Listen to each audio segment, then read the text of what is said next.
How in the world does a fast food chicken restaurant run out of fried chicken sandwiches? Approach here that you're taking. Well, we are producing chicken in order to be able to deliver the chicken sandwich. The consuming public in the U.S., they won the chicken wars. They had a chance to try an amazing new chicken sandwich. We brought a new, great tasting product. If your chicken sandwich turns chewy halfway through, it is not your taste buds, it is the heat lamp. Today we are ranking 15 chains and exposing the operational shortcuts that turn lunch into chicken jerky. You will see why price doesn't predict quality, how a buttered bun can save a mediocre bird, and which 3 brands actually train staff to remake anything short of perfect. Stick around, because the bottom of this list is a money trap and the top teaches you how to diagnose freshness in 2 bites. You paid extra for the premium label, the sleek box, the glossy photo. By bite 4 your jaw is working through rubber. The truth is, you did not buy quality. You bought a process. And that process was rushed. Quick favor before we move on. If you appreciate this content, consider giving this video a like and subscribing to the channel. How in the world does a fast food chicken restaurant run out of fried chicken sandwiches? Chicken that we have at Popeyes, not just a sandwich, but our bone-in chicken. We've been doing this for since 1972. So what happened here? And when will the new sandwich be back? Well, let's ask Jose Sil. He's the CEO of Restaurant Brands International, which bought Popeyes. Believe it or not, more than 92% of viewers haven't subscribed yet. It's free and only takes a second, but it means the world to us. So did you subscribe already? Great, thank you so much for your support. Now back to the video. Let's start with the core claim. Texture is decided on the line, not on the menu board. There are 2 roads your sandwich can take. 1. Cooked to order, breaded and fried, then built fast while it is still at peak. They have run out. Look, we do a lot of work and behind the scenes when we develop new products, and we've been working on a great tasting chicken sandwich at Popeyes. The consuming public in the U.S., they won the chicken wars. They had a chance to try an amazing new chicken sandwich. We brought a new, great tasting product, group of chefs, a culinary team that's been working on this for over a year. And we started to test it back in about 10 months ago in Houston. 2. Pre-cooked, held under a heat lamp or in a warming drawer, stacked in a pan, then dressed and boxed whenever you show up. Marketing shows a thick fillet getting crowned with sauce in slow motion. Backline reality is simpler. A batch drops at 11 a.m. because lunch is coming.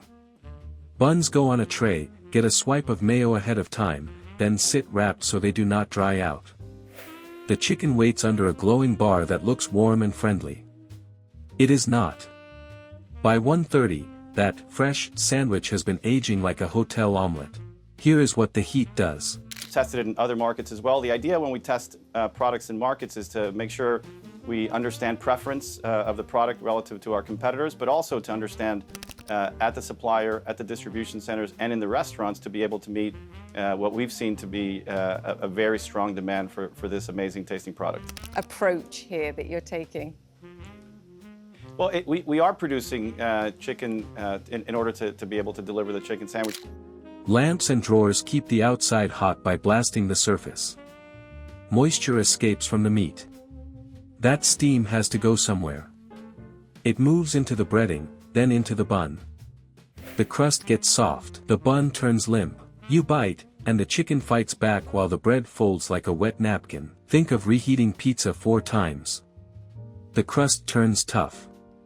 The box gets greasy. Same physics here, worse bun. Heat drives water out of the protein. The steam soaks whatever is near it. In a sandwich, that is the breading and the bun, so your first crunch collapses into a damp shell by bite 2. Food science backs it up. Hold chicken over temp and the proteins tighten. Water migrates out and does not return to the fibers.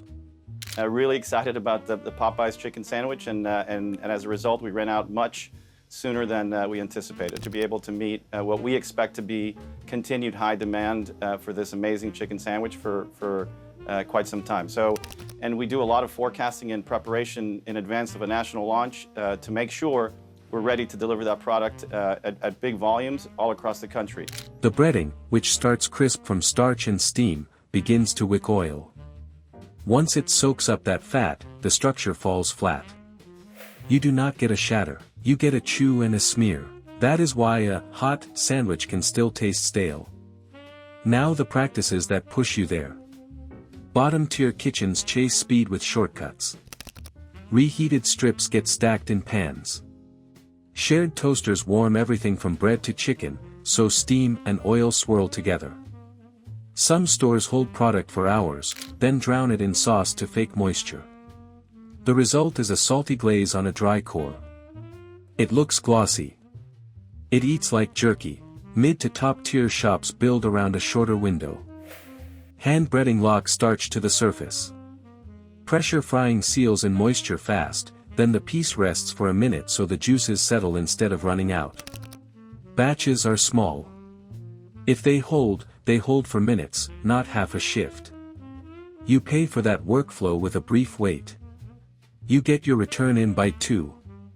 Here is your diagnostic. The 2-bite test. Bite 1 should snap. Not tear. The chicken should break clean with a crisp edge. Bite 2 should still be juicy. The bun should be intact, not pasted to the fillet. Look for a gray gum line where the breading meets the meat. If you see that, it sat too long, and the steam soaked back through the crust. So what is the takeaway for your wallet? The best values win on process, not price tag. Cheap but fresh beats premium but parked. Chains that prioritize short holds, hand breading, and pressure frying tend to deliver a better chew and a cleaner bun. You get crunch that lasts and meat that tastes like chicken, not like a hot, wet towel. If you want a safer bet, you might want to ask one question at the counter: is it cooked to order or held? If they say held, you know the likely outcome. If they say cooked to order, expect a minute or 3 and a better sandwich. Now let's move on to the ranking: who is serving chicken jerky, and who actually respects your bite. Freshness is a process, not a promise. The heat lamp tells the truth faster than the menu. One former worker put it bluntly: we'd cook batches of chicken in the morning and keep them warm all day. By dinner time, they were like chicken jerky. That is the real kicker. Next time, run the 2-bite test, ask how it is cooked, and walk if the answer is held. If this gave you something to chew on, hit like, subscribe, and share it with someone who orders on autopilot. Want the full 15-chain power ranking with the 3 brands that remake anything short of perfect? It drops next, do not miss it.